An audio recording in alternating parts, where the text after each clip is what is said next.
నా పేరు నరసింహు.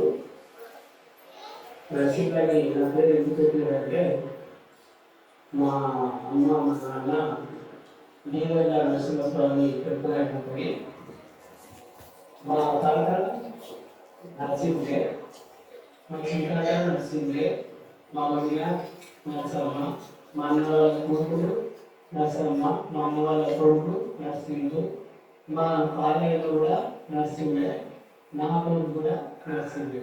ఎందుకంటే నరసింహస్వామి దేవుడిని మొక్కుతుంది కాబట్టి నా పేరు కూడా నరసింహ అని పెట్టింది. అయితే చిన్నప్పుడు మంచిగా ఉంటుంది కానీ రాను రాను మన అనుభవాలన్నీ మన తలపులన్నీ మన వయసు కొద్ది చెడిపోతూ ఉంటాయి.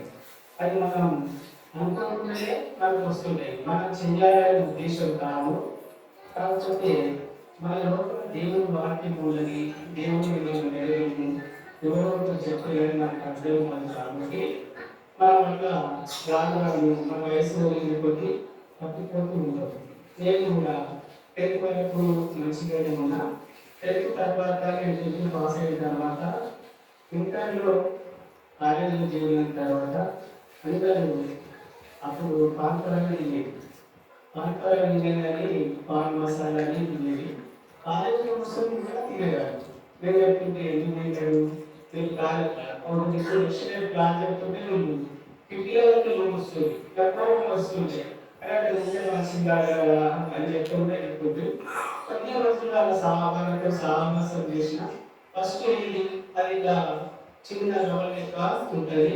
కొంచెం అని ఇచ్చినప్పుడు నేను కూడా ఒక సాయంత్రం రోజు తిన్నా. తినగానే దానికి నేను కూడా కనెక్ట్ అయిపోయి బాధపడాలు జరుగుతుంది నాకు కూడా ఉంటాయి.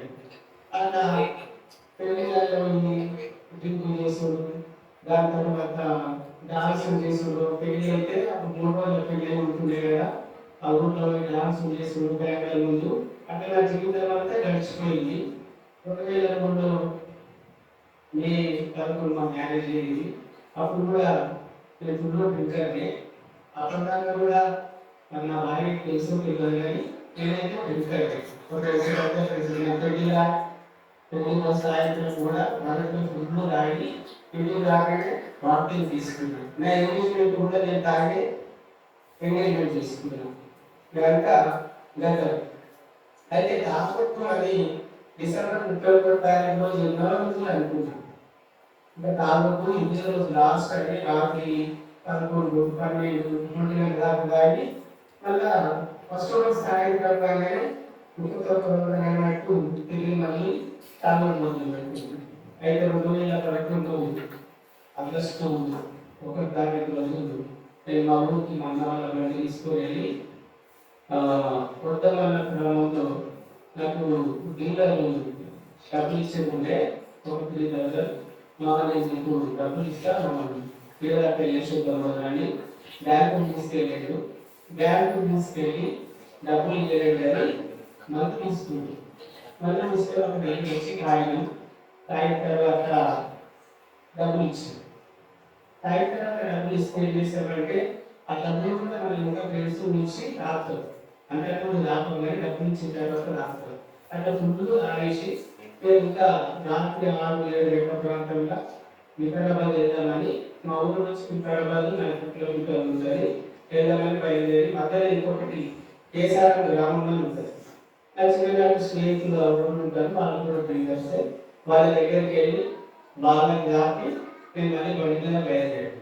అట్లా బయలుదేరి వస్తున్నప్పుడు అని చెప్పి నేను వెళ్ళలేవు, ముందు ఇంకొక 50 గంటలే నేను కంపల్సరీ ఒక కిలోమీటర్ దాకా 2 కిలోమీటర్లు వెళ్ళినాము. 10 కిలోమీటర్లు అప్పుడు ఏం కాదు, పడుతుందని తెలిసి పడ్డా. దాని తర్వాత మళ్ళీ ఇంకొక కిలోమీటర్ దాకా వెళ్ళిన తర్వాత నేను పడ్డా. ఆడ మార్పులు కట్టి ఉంటాయి, ఆడ కృష్ణ జాతర అవుతుంది, అక్కడ ఒక పెద్ద క్రాస్ ఉంటుంది. నేను ఆ స్టార్టింగ్ అప్పటి నుంచి కూడా ఎక్కువ జాతరలో కూడా నేను తాగిన పాల్పరాడితో తిన్నా. అట్లా నా జీవితంలో నాకు గడిచిపోయింది. కానీ ఆ రోజు పడి బండి వెళ్ళి చూసిన తర్వాత ఆ సిలువ నాకు ఏమీ అనిపించింది, సిలువ ఒకటే అనిపిస్తుంది. నేను అప్పుడే నాకు కొత్త భయమయ్యి ప్రభుత్వం నన్ను క్షమిస్తూ ఇంకా నేను తాగను, తాగితే నేను సచిన వారితో సమానం, ఒకవేళ బ్రతుకున్నా కూడా సచిన వారితో సమానం. నన్ను క్షమించు ప్రభా, నేను తాగా ఇంకా తిన్నా ఏమి చేయాలి, నేను అప్పుడే ఒప్పుకొని బండి తీసుకొని చక్కగా మా మిస్సెస్ స్టాఫ్ నర్సు హాస్పిటల్ వెళ్ళి ఇంజక్షన్ ఇవ్వమంటే ఏంది అవసరం అంటే నన్ను ఏమనుకుంటు ప్లీజ్ నేనైతే పడ్డా బండి మీదకి వెళ్ళి ఇప్పుడు తాగలేదని పడ్డా అని చెప్తే ఆమె ఏమనలేదు. టీటీ ఇంజక్షన్ ఇచ్చి పంపించింది. ఆమె పొద్దున్న వచ్చింది. బండి మాట్లాడు కాబట్టి మాట్లాడు నన్ను తిట్టిండు. దానికి బండి మంచిగా చేపించి తిరిగి ఆయన ఇచ్చేసిన. నా దగ్గర అప్పుడు గోవాలు అంటే నేను తింటేను పడిన సైనా గొడవలు ఏడు పడేసిన. అంటే నేను నాకు ఏదో సాహసము 2003 కాదని నేను ఇంటర్వ్యూ అయిపోయిన తర్వాత ఏదో సాహసము ఉదాహరణ జరుగుతుంది. సాహసం నాకు అనుకుంటుంటే ఇంకా నేను అట్లా చర్చికి వెళ్ళాలని దేవుడు నాకు తర్వాత వచ్చింది. అయితే సామెతలు 16:18 ఒక మాట ఉంటుంది, కొంచెం చదువుతారా? సామెతలు 16:18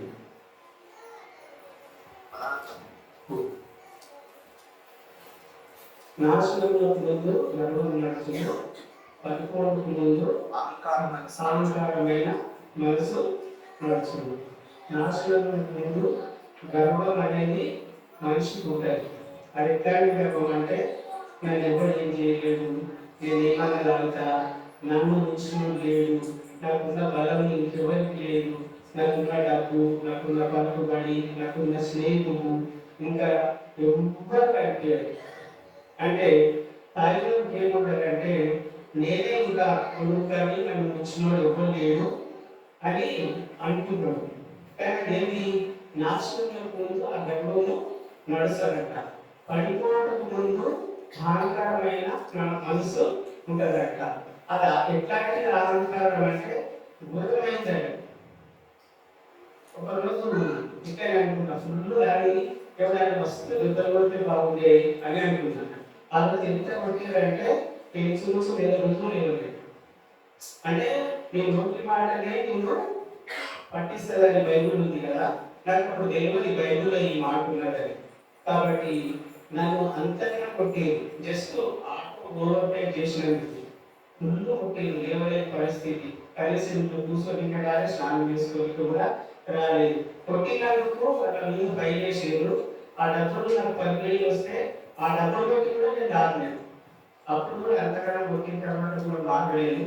కానీ దేవుడు అద్భుతకరములు, ఆశ్చర్యకరములు నన్ను సృష్టించిన సృష్టికర్త నన్ను ఆ తాగుబోతుల నుంచి అద్భుతంగా నన్ను రక్షించాడు. నేను నేను ఈ వాక్యం నన్ను రక్షించింది. దీని తర్వాత బైబుల్ చదివిన తర్వాత ఈ వాక్యము నా హృదయంకు తాకింది. నిజంగానే కదా, నేను ఎంత గర్వంగా, ఎంత ఈజీగా ఫీల్ అయినా నా భార్య జాబ్ ఉన్నదని, నేను ఏం చేసినా నన్ను ఎవరు అడగదని. నేను మా తల్లిదండ్రులు కూడా ఇచ్చిన ఒక రోజు ఆదేశం వచ్చి మీరు నాకేం సంపాదించి పెట్టారు, నాకు ఏం చేసారు, మీరు ఏం సంపాదించారు అని నేను తింటే వాళ్ళు తినేటప్పుడు నువ్వు వెళ్ళిపోతున్నాను చూస్తారు. ఒకరోజు లేదా నేను వెళ్ళిపోతుందని మళ్ళీ వాళ్ళను ఉంచిన. నేను ఎప్పుడైతే రక్షించబడ్డానో అప్పుడు నాకు తెలిసింది నా తల్లిదండ్రులు నన్ను భూలోకానికి తీసుకొచ్చింది. కాబట్టి బైబిల్లో రాసింది కదా, మీ తల్లిని సన్మానించును, తల్లిదండ్రుని దూషించు వారి దీపం కాంచీకటిలో ఆడుకోనని పరిశుద్ధ గ్రంథంలో సామెతలలో ఉంది. నేను ఎప్పుడైతే అది జరిగిందో మా అమ్మ 8 నెలలు పెరిగింది. దయచేసి యువనస్తులు మరొకసారి చెప్తున్నా, తల్లిదండ్రులని అది ఏ పరిస్థితులలో ఉండదు. తల్లిదండ్రుని ఒక స్థాయికి వచ్చిన తర్వాత వాళ్ళు ఏంటంటే వాళ్ళకు ఉన్న అనుభవంతో మనకు చెప్తారు. ఎందుకంటే వాళ్ళు అన్ని అనుభవించారు. అదే అక్కడ ఉండవద్దు, అది అక్కడ ఉండొద్దు, నువ్వు బైబిల్ చదువుకోవాలి, నువ్వు చర్చికి రావాలి అని ఇప్పుడు మనం చెప్తాం కదా, వాళ్ళకి అర్థం కాదు. ఒకరోజు అర్థమైంది. ఎందుకంటే మనం ఆ స్థాయి నుంచి వచ్చినాం కాబట్టి ఇప్పుడు నాకు 50 సంవత్సరాలు ఉన్నాయి. 50 సంవత్సరాలు అంటే నాకు 10th నుంచి 10th క్లాస్కి వచ్చేసరికి ఒక 15 సంవత్సరాలు అంటే 35 సంవత్సరాల అనుభవం ఉన్నది కాబట్టి మంచి చెడ్డలు అన్ని తెలుసు కదా. ఆ అనుభవంతో నేను ఆ పిల్లలు చెప్తే వినలేకో అది బాగా అనిపిస్తుంది. ఒకటి తల్లిదండ్రులు చూడాలి. నా తల్లి నేను 8 ఏళ్ళు బెడ్ మీద చూసిన మా అమ్మ అంటుండే, నేను ఈ స్థితిలో నాకు 2 అక్కలు 3 అన్నలు నేనే చిన్నవాడు. ఎవరు అంటే నన్ను ఎవరు ఏమన్నా లేదు కానీ నేను చూస్తే నాకు ఎవరు నీకు చూస్తున్నావు నీకు సహాయం చేస్తున్నా కూడా నాకు ఎవరు అంటే మా మిస్టర్ చూసింది, మా అక్క ఉంటుంది, మా అమ్మ తక్కని నాకు హాస్పిటల్ పర్పస్ ఏమి కావాలన్నా వాళ్ళు తెచ్చిస్తుంది. ఇంకా మా అక్క వాళ్ళు కూడా నాకు సహాయం చేస్తున్నారు. అటు మా తల్లిని చూసిన, మా తల్లిని 18 ఏళ్ళు నేను వారానికి ఒకసారి పోయి స్నానం చేపించి వచ్చి చూసిన. అట్లా మా తల్లిదండ్రులు చూసిన పుణ్యమో ఇంకులేమో కానీ మా బాబుకు MBBS సీట్ వచ్చింది. ఎంతో అద్భుతం. కాబట్టి లాస్ట్ ఇయర్ మా చిన్నోడికి కూడా యాక్సిడెంట్ అయితే మన సంఘం దగ్గర మందిరం అంతా మొత్తం సంఘం అంతా హాస్పిటల్ వస్తే అసలు సంఘంలో మనం ఉంటే సంఘం మనల్ని ఎంత ఆదరిస్తారో దేవుడు మనల్ని ఎంత ఆదరిస్తారో ఆ విధంగా నేను కర్ణాటక చూసిన. నేను హాస్పిటల్ 7 రోజులు లేదు, ఉన్న 4 రోజులు ఎవరు లేదు. మా చెల్లెలు ఇప్పుడు ఉన్నది స్వాతి, ఆమె కూడా మా పిల్లలు కూడా వీళ్ళంతా ఒకటే ఏజ్ కాబట్టి వాళ్ళు కూడా చాలా బాధపడ్డారు. సంఘం అంతా అయ్యా మేము వేసినాం, అసలు కుక్కలు పెట్టుకోలేదు. ఒక అక్క ఏముంది అక్క అయితే నాకు బీపీ ఎక్కువైపోయింది అయ్యా ఏం చేయాలి. ఒక్కొక్కరు ఏడ్చారు మా బాబు గురించి. సంఘ ప్రార్థన, అన్న ప్రార్థన, వాళ్ళ ప్రార్థన, అందరి ప్రార్థన. దేవుడు నాకు నా కొడుకును ఈరోజు సజీవం చూసిండు. మొన్న వీటి బాపిస్తున్న సాక్ష్యం ఇచ్చిన కూడా దయచేసి వారి గురించి ఒకరోజు హాస్పిటల్ చాలా చింతిస్తున్నా. అయితే డాక్టర్ నోవన్నా మెసేజ్ యూత్ మీటింగ్ వస్తుంది. ఆ దినము జస్ట్ అప్పుడే స్టార్ట్ చేసిన ఒక వాక్యం తీసుకున్నాడు ఆయన. ఏంటంటే ఇర్మియా 29:11 చదువుకుంటారు. మిమ్మల్ని ఉద్దేశించిన సార్ 29:11 నేను మిమ్మల్ని గురించి ఉద్దేశించిన సంగతులను నేను ఎరుగుతును. రాబోవు కాలం ముందు మీకు నిరీక్షణ కలిగినట్లు అవి అని ఆ మాట ఎప్పుడైతే నేను విన్నానో అప్పుడే నాకు నెమ్మది కలిగి బాగుంది, బాగా అవుతుంది. దేవుడు ఏదో మా మేలులోనే ఇది కీడు జరిగించిండు కాబట్టి తండ్రి తన కుమారుని శిక్షించి గద్దించును అని బైబిల్ ఉంది కదా. అక్కడ నా కుమారుని కూడా శిక్షించి గద్దిస్తాడేమో అని ఆ వాక్యము ఆ దినం నేను విన్నప్పుడు నాకు నెమ్మది కలుగుతూ వచ్చింది. కాబట్టి నేను కూడా ఏ రీతిగా మనకి ఎలాంటి గర్భం అన్నా ఉండొచ్చు కానీ మన గర్భం ఒక రోజు మనల్ని అణచివేస్తారు. మనకున్న బలం, మనకున్న ఐశ్వర్యం, తర్వాత మనకున్న అందం, ఇవన్నీ ఏం చేస్తాయంటే మనిషి నాశనానికి దారి తీస్తాయి. ఇవన్నీ ఒక రోజు మనం వదిలిపెట్టవలసిందే. మనము ప్రతి వస్తువు దాని పని నిమిత్తం దేవుడు సృష్టించిందని సామెతలు ఉంటుంది కదా. కాబట్టి మనల్ని కూడా ఇప్పుడు ఆత్మ పాఠం కలిగి ఇందులో దైవభక్తులు చూసాము. మనల్ని రక్షించబడిన తర్వాత ఏం చేయాలి? ఆత్మలను సంపాదించాలి. అంతేగాని వేరే ఏమి లేదు. ఆత్మలను సంపాదించడమే పెద్ద భాగ్యం అంట. నాకన్నా ఇక్కడ అన్నది ఎంతో వీళ్ళు గొప్ప సేవకులు. వీళ్ళ ముందు నేను నిలబడే యోగ్యత కూడా నాకు లేదు. అయినా అన్న అవకాశం ఇచ్చినందుకు వందనాలు చెల్లిస్తున్నాను. నేను కూడా మీ తల్లిదండ్రులని ప్రేమించాలి, చూడాలి. వాళ్ళు ఏ పరిస్థితులలో ఉండదు, మనల్ని చూసినా చూడకపోయినా తల్లిదండ్రులు మాత్రం కంపల్సరీ చూడాలి. ఎందుకంటే వాళ్ళ ద్వారానే మనం ఈ లోకంలోకి వచ్చినాం.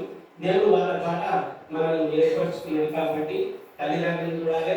మనకున్న బాధ్యత అన్న చెప్పుడు కదా, మన మందిరం పట్ల బాధ్యత, తర్వాత ప్రార్థన బాధ్యత, తర్వాత మరి పరిచర్య బాధ్యత, స్వార్థ బాధ్యత, ఇవన్నీ చెప్పాడు కదా. దేవుడు ఇచ్చింది ఆ సమయంలో మనం వాడుకున్నాం అనుకో, దేవుడు అద్భుతంగా మనల్ని దీవిస్తాడు. ఈ కొద్ది సాక్ష్యము దేవుడు దీవిస్తున్నారు. ఆమేన్.